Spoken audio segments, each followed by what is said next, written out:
ನಮಸ್ಕಾರ. ನಾನು ನಿಮ್ಮ ಪಲ್ಲವಿ ಹಿರೇಮಠ್. ಇವತ್ತು ನಾವು ಆಲ್ರೆಡಿ ಡಿಸ್ಕಷನ್ ಮಾಡುವಂಥ ಒಂದು ವಿಷಯ ಅಂತಂದರೆ ರಾಶಿಯ ಅಧಿಪತಿ. ಓಕೆ, ಲಾಸ್ಟ್ ವೀಕ್ ವಿಡಿಯೋದಲ್ಲಿ ನಾನು ರಾಶಿಗಳ ಬಗ್ಗೆ ಹೇಳಿದ್ದೆ. 1 to 12 ರಾಶಿಗಳು ಯಾವ ಥರ ನೆನ್ಪಿಟ್ಕೋಬೇಕು ಅಂತಲೂ ಹೇಳಿದ್ದೆ. ಈಸಿ ಅಂತಂದರೆ ನಂಬರ್ಸಲ್ಲಿ ನೆನ್ಪಿಟ್ಕೋದು ಅಂತ ಹೇಳಿದ್ದೆ. 1 to 12 ನಂಬರ್ಸ್ನ ನೆನ್ಪಿಟ್ಕೊಂಡಾಗ ನೀವು ಆಟೋಮೆಟಿಕ್ಕಾಗಿ ರಾಶಿ ಅಧಿಪತಿ ಕೂಡ ನೆನಪಿರುತ್ತೆ, ರಾಶಿಗಳು ನೆನಪಿರುತ್ತೆ ಅಂತ ಹೇಳಿದ್ದೆ. ಸೊ ಇವತ್ತೇ ನಾವು ಏನು ಮಾಡ್ತಾ ಇದ್ವಿ ನಾವು ಅಂತಂದರೆ ರಾಶಿಯ ಅಧಿಪತಿ ಬಗ್ಗೆ ಡಿಸ್ಕಷನ್ ಮಾಡೋಣ. ಸೊ ರಾಶಿ ಬಗ್ಗೆ ನಿಮ್ಗೆ ಎಲ್ರಿಗೂ ಗೊತ್ತಿರ್ಬೋದು, ನೋಟ್ ಕೂಡ ಮಾಡ್ಕೊಂಡಿರ್ಬೋದು ಅನ್ಕೋತೀನಿ. 12 ರಾಶಿಗಳು ಮೇಷರಾಶಿಯಿಂದ ಮೀನ ರಾಶಿಯವರೆಗೆ. ಇವತ್ತು ನಾನು ಈ ವಿಡಿಯೋದಲ್ಲಿ ಏನು ಹೇಳ್ತಾ ಇದ್ದೀನಿ ನಿಮ್ಗಂದ್ರೆ ಯಾವ್ಯಾವ ರಾಶಿಗೆ ಯಾರ್ಯಾರು ಅಧಿಪತಿಯಾಗಿರ್ತಾರೆ. ಓಕೆ, ಅಂದರೆ ಓನರ್ ಯಾರು ಆ ರಾಶಿದ್ದು ಅಂತ. ಓಕೆ, ಒಂದು ಮನೆಯ ಓನರ್ ಯಾವ ಥರ ಇರುತ್ತೆ, ಒಂದು ರಾಶಿಯ ಓನರ್ ಕೂಡ ಇರುತ್ತೆ. ಈ ಮೇಷ ರಾಶಿಗೆ ಒಬ್ಬರು ಓನರ್ ಇರ್ತಾರೆ, ವೃಷಭಕ್ಕೊಬ್ಬರು ಇರ್ತಾರೆ, ಮೀನಕ್ಕೊಬ್ಬರು ಇರ್ತಾರೆ, ಕುಂಭಕ್ಕೊಬ್ಬರು ಇರ್ತಾರೆ. ಸೊ ಅವ್ರ ಓನರ್ದು ಏನು ಕೆಲಸ ಇರುತ್ತೆ ಅಂತಂದರೆ ಅವರ ಮನೆಯನ್ನ ಹ್ಯಾಂಡಲ್ ಮಾಡೋದು ಕೆಲಸ ಇರುತ್ತೆ. ಓಕೆ, ಆ ಓನರ್ ಹೆಂಗಿರ್ತಾರೆ ಆ ಮನೆಯಲ್ಲಿರೋರು ಹಂಗೆ ಇರ್ತಾರೆ. ಸೊ ಓನರ್ ಯಾರು ಇರ್ತಾರೆ ಅಂತಂದ್ರೆ ಆ ರಾಶಿಯ ಓನರ್ ಯಾರು ಇರ್ತಾರೆ ಆ ರಾಶಿ ಕೂಡ ಅದೇ ಥರ ನೇಚರನ್ನು ಹೊಂದಿರುತ್ತೆ. ಓಕೆ, ಸೊ ಇವತ್ತು ನಾವು ಡಿಸ್ಕಷನ್ ಮಾಡೋದ್ರ ಬಗ್ಗೆ ಹೇಳ್ತೀನಿ. ನೀವು ಯಾರೆಲ್ಲ ನೋಟ್ ಮಾಡ್ಕೋತಾ ಇದ್ರೆ ದಯವಿಟ್ಟು ನಿಮ್ಮ ಪೆನ್ನು ಪೇಪರ್ನ ರೆಡಿ ಮಾಡಿ ಇಟ್ಕೊಳ್ಳಿ. ನಾನಿವಾಗ ಹೇಳ್ತೀನಿ. ಫಸ್ಟ್ ನಾನು ನಿಮಗೆ ನಂಬರ್ ವೈಸ್ ಹೇಳ್ತೀನಿ. ಅದು ಎಷ್ಟು ಜನಕ್ಕೆ ನೆನಪಾಗುತ್ತೆ ರಾಶಿಗಳು 12 ನಂಬರ್ ಅನ್ನೋದು ನಿಮ್ಮ ಸ್ಮಾಲ್ ಒಂದು ಟೆಸ್ಟಿಂಗ್ ಅಂತ ಹೇಳ್ಬೋದು. ನೆಕ್ಸ್ಟ್ ಬಂದ್ಬಿಟ್ಟು ನಿಮಗೆ ರಾಶಿ ಬಗ್ಗೆ ಹೇಳ್ತೀನಿ. ಸೊ ನಂಬರ್ಸ್ ಅಂತಂದಾಗ ಇನ್ ದ ಸೆನ್ಸ್ ನಂಬರ್ಸ್ನ ನ್ಯೂಮರಾಲಜಿನ ಹೇಳ್ತಾ ಇಲ್ಲ, ಆಸ್ಟ್ರಾಲಜಿಯಲ್ಲೇ ನೀವು 1 to 12 ನಂಬರ್ದು ಒಂದೊಂದು ನಂಬರ್ ಬಗ್ಗೆ ಹೇಳ್ತಾ ಇದ್ದೀನಿ. ಸೊ ಇವಾಗ ರಾಶಿ ನೋಡಿ 1 and 8. ಓಕೆ, ಒನ್ ರಾಶಿ ಅಂತಂದ್ರೆ ಯಾರು? ಮೇಷರಾಶಿ. 8 ಅಂತಂದ್ರೆ ವೃಶ್ಚಿಕ ರಾಶಿ. ಈ ಥರ ನೀವು ತಿಳ್ಕೊಬೇಕು. ನಾನು ನಂಬರ್ಸ್ ಹೇಳಿದಾಗ ನೀವು ಆಟೋಮೆಟಿಕ್ ರಾಶಿ ಹೆಸರು ನೀವು ನೆನಪಾಗಬೇಕು ನಿಮಗೆ. ಓಕೆ, 1 and 8 ಅಂದ್ರೆ 1 ನಂಬರು ಮತ್ತು 8ನೇ ನಂಬರು. ಈ ರಾಶಿಯ ಅಧಿಪತಿ ಯಾರು ಅಂದ್ರೆ ಮಂಗಳ. ಓಕೆ, 1ನೇ ಅಂದ್ರೆ ಮೇಷರಾಶಿ ಮತ್ತು ವೃಶ್ಚಿಕ ರಾಶಿಯ ಅಧಿಪತಿ ಮಂಗಳ ಗ್ರಹ ಆಗಿರುತ್ತೆ. ಸೊ 2ನೇದು ಬಂದು 2 and 7. 2 ಅಂತಂತಂದ್ರೆ ವೃಷಭ ರಾಶಿ, 7 ಅಂತಂದ್ರೆ ತುಲಾ ರಾಶಿ.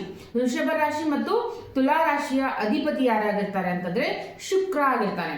ಸೊ ನಿಮ್ದೇನಾದ್ರೂ ವೃಷಭ ರಾಶಿ ಆಗಿತ್ತು ಅಥವಾ ನಿಮ್ದೇನಾದ್ರೂ ತುಲಾ ರಾಶಿ ಆಗಿತ್ತು ಅಂದ್ರೆ ನಿಮ್ಮ ರಾಶಿಯ ಅಧಿಪತಿ ಯಾರು ಅಂತಂದ್ರೆ ಶುಕ್ರ ಗ್ರಹ.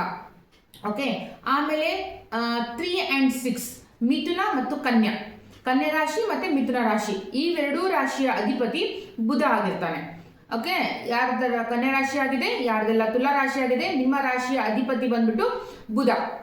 ಸೊ ಆಮೇಲೆ ಕರ್ಕ ರಾಶಿಯ ಅಧಿಪತಿ ಚಂದ್ರ. ಕರ್ಕ ಅಥವಾ ಕಟಕ ಎರಡೂ ಅಂತ ಕರೀತಾರೆ. ಈ ರಾಶಿಯ ಅಧಿಪತಿ ಯಾರು ಅಂದ್ರೆ ಚಂದ್ರಗ್ರಹ. ಆಮೇಲೆ ಸಿಂಹ ಅಂತಾರೆ, ಸಿಂಹ ಅಂತಾರೆ. ಸೊ ಈ ರಾಶಿಯ ಅಧಿಪತಿ ಸೂರ್ಯ. ಓಕೆ, ನಾವು ಕಿಂಗ್ ಆಫ್ ದಿ ಪ್ಲಾನೆಟ್ ಅಂತ ಕರಿತೀವಿ. ಸೂರ್ಯನ ನಾವು ತಂದೆಗೆ ಹೋಲಿಸ್ತೀವಿ. Okay, family member who is the head of the family, ತಂದೆ ಆಗಿರ್ತಾನೆ. ಅದರಿಂದ ಕಿಂಗ್ ಅಂತ ಎಲ್ಲ ಇರ್ತಾರೆ. ಸಿಂಹ ರಾಶಿನ ನಾವು ಹೋಲಿಸ್ತೀವಿ. ಸೂರ್ಯ ನಮ್ಮ ಫ್ಯಾಮಿಲಿಯ ಹೆಡ್ ಅಥವಾ ನಮ್ಮ ಗ್ರಹಗಳ ಹೆಡ್ ಅಂತ ಹೇಳ್ಬೋದು. ಸೊ ಆಮೇಲೆ ಬಂದ್ಬಿಟ್ಟು 6 ಆಯ್ತು, 7 ಆಯ್ತು ಅಲ್ವಾ. 8 ಕೂಡ ಆಲ್ರೆಡಿ ಆಗಿದೆ. 1, 8 ಅಂತ ಬಂದ್ಬಿಟ್ಟು ಮಂಗಳ ಗ್ರಹದ ಅಂತ ಹೇಳಿದ್ದೀನಿ. 9 and 12 9 ಮತ್ತು 12. 9 ಮತ್ತು 12 ಅಂತಂದ್ರೆ ಇದು ಧನು ರಾಶಿ 9ನೇ ರಾಶಿ, 12 ಅಂದ್ರೆ ಮೀನ ರಾಶಿ. 9ನೇ ರಾಶಿ ಮತ್ತು 12ನೇ ರಾಶಿ ಧನು ಮತ್ತು ಮೀನ ರಾಶಿಯ ಎರಡೂ ರಾಶಿಯ ಅಧಿಪತಿ ಯಾರಿರ್ತಾರೆ ಅಂದ್ರೆ ಗುರು ಗ್ರಹ ಆಗಿರುತ್ತೆ. ಸೊ ಯಾರ್ದೆಲ್ಲ ಧನು ರಾಶಿ ಇದೆ ಅಥವಾ ಮೀನ ರಾಶಿ ಇದೆ, ನಿಮ್ಮ ರಾಶಿಯ ಅಧಿಪತಿ ಯಾರು ಅಂದ್ರೆ lord of the planet. Okay, ಅದು ಯಾರು ಅಂತಂದ್ರೆ ಗುರು. ಇನ್ ಮಿಕ್ಕಿದ್ ಯಾವುದು ಅಂತಂದ್ರೆ ಮಕರ ಮತ್ತು ಕುಂಭ. 10 ಮತ್ತು 11 ಎರಡು ಕಂಟಿನ್ಯೂ ಬರುತ್ತೆ, ಬ್ಯಾಕ್ ಟು ಬ್ಯಾಕ್ ಬರುತ್ತೆ. 10ನೇ ರಾಶಿ ಮತ್ತು 11ನೇ ರಾಶಿ, ಮಕರ ರಾಶಿ ಮತ್ತು ಕುಂಭ ರಾಶಿ. ಈ ಎರಡು ರಾಶಿಗಳ ಅಧಿಪತಿ ಯಾರಾಗಿರ್ತಾರೆ ಅಂತಂದ್ರೆ ಸಾಕ್ಷಾತ್ ಶನಿ ಮಹಾತ್ಮ. ಓಕೆ, ಸೊ ನಿಮ್ಗೆಲ್ರಿಗೂ ಅರ್ಥ ಆಗಿದೆ ಅನ್ಕೋತೀನಿ. ಇನ್ನೊಂದ್ಸಲ ರಿಪೀಟ್ ಮಾಡ್ತೀನಿ. ಸೀರಿಯಲ್ ನಂಬರ್ ವೈಸ್ ನೀವು ದಯವಿಟ್ಟು ನೆನಪಿಟ್ಕೊಳ್ಳಿ. 1 ಅಂದ್ರೆ ಮಂಗಳ ಅಂದ್ರೆ ಮೇಷರಾಶಿ ಅಧಿಪತಿ ಮಂಗಳ ಗ್ರಹ, ವೃಷಭ ರಾಶಿ ಅಧಿಪತಿ ಶುಕ್ರ, ಮಿಥುನ ರಾಶಿಯ ಅಧಿಪತಿ ಬುಧ, ಕರ್ಕ ರಾಶಿಯ ಅಧಿಪತಿ ಚಂದ್ರ, ಸಿಂಹ ರಾಶಿಯ ಅಧಿಪತಿ ಸೂರ್ಯ, ಕನ್ಯಾ ರಾಶಿಯ ಅಧಿಪತಿ ಬುಧ, ತುಲಾ ರಾಶಿಯ ಅಧಿಪತಿ ಶುಕ್ರ, ವೃಶ್ಚಿಕ ರಾಶಿಯ ಅಧಿಪತಿ ಮಂಗಳ, ಧನು ರಾಶಿಯ ಅಧಿಪತಿ ಗುರು, ಮಕರ ರಾಶಿಯ ಅಧಿಪತಿ ಶನಿ, ಕುಂಭ ರಾಶಿಯ ಅಧಿಪತಿ ಶನಿ, ಮೀನ ರಾಶಿಯ ಅಧಿಪತಿ ಗುರು. ಸೊ ಇದೆಲ್ಲ ನೆನ್ಪಿಟ್ಕೊಳ್ಳಿ. ಇದು ನೆನ್ಪಿಟ್ಕೋದು ಯಾವ ಥರ ಅಂತಂದರೆ ನಾನು ಈಸಿಯಾಗಿ ಫಸ್ಟ್ ಏನು ಹೇಳಿದಿನ ನಂಬರ್ ವೈಸು ಅದು ನೆನ್ಪಿಟ್ಕೊಳ್ಳಿ. 1 and 8 ಆ ಥರ 2 and 7, ಆ ಥರ 10 and 11, ಆ ಥರ 9 and 12, ಈ ಥರ ನೀವು ನೆನ್ಪಿಟ್ಕೊಂಡಾಗ ಎರಡೆರಡು ರಾಶಿಗಳಿಗೆ ಒಂದೊಂದು ಅಧಿಪತಿ ನೋಡಿ. ಇಲ್ಲಿ ಮಂಗಳ ಗ್ರಹಕ್ಕೆ, ಶುಕ್ರ ಗ್ರಹಕ್ಕೆ, ಬುಧ ಗ್ರಹಕ್ಕೆ, ಶನಿ ಗ್ರಹಕ್ಕೆ, ಇವೆಲ್ಲ ಗ್ರಹಗಳಿಗೆ ಎರಡೆರಡು ಲಾರ್ಡ್ ಇದಾವೆ, ಎರಡೆರಡು ಮನೆಗಳು, ಎರಡೆರಡು ರಾಶಿಗಳಿದಾವೆ. ಓಕೆ, ಎಲ್ಲ ರಾಶಿ ಇವೆರಡು ಪ್ಲಾನೆಟ್ಸ್ಗಳಿಗೆ ಎರಡೆರಡು ಅಧಿಪತಿಗಳಿರುತ್ತೆ. ಆದರೆ ಸೂರ್ಯ ಮತ್ತು ಚಂದ್ರ ಏನಿದೆ ಅವರಿಗೆ ಒಂದೊಂದು ರಾಶಿ ಮಾತ್ರ ಸಿಕ್ಕಿದೆ. ಸೂರ್ಯನಿಗೆ ಸಿಂಹ ರಾಶಿ ಸಿಕ್ಕಿದೆ, ಚಂದ್ರನಿಗೆ ಕರ್ಕ ರಾಶಿ ಸಿಕ್ಕಿದೆ. ಸೊ ಮಿಕ್ಕಿರುವಂತ ಕೆಲವೊಂದು ಪ್ಲಾನೆಟ್ಸ್ಗಳಿಗೆ ಏನಿದಾವಲ್ಲ ಅವಕ್ಕೆಲ್ಲ ಎರಡೆರಡು ರಾಶಿಗಳ ಅಧಿಪತಿ ಆಗಿರ್ತಾರೆ.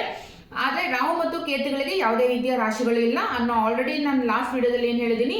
ರಾಹು ಮತ್ತು ಕೇತು ಅಂತಂದ್ರೆ ಕಂಪ್ಲೀಟ್ ಪ್ಲಾನೆಟ್ ಆಗಿ ಯಾವುದೇ ರೀತಿಯ ಮನೆಗಳಾಗ್ಲಿ ರಾಶಿಗಳಾಗ್ಲಿ ಇಲ್ಲ, ಬಟ್ ಅದರ ಎಫೆಕ್ಟ್ ಮಾತ್ರ ನಮ್ಮ ಜಾತಕದಲ್ಲಿ ಇದ್ದೇ ಇರುತ್ತೆ.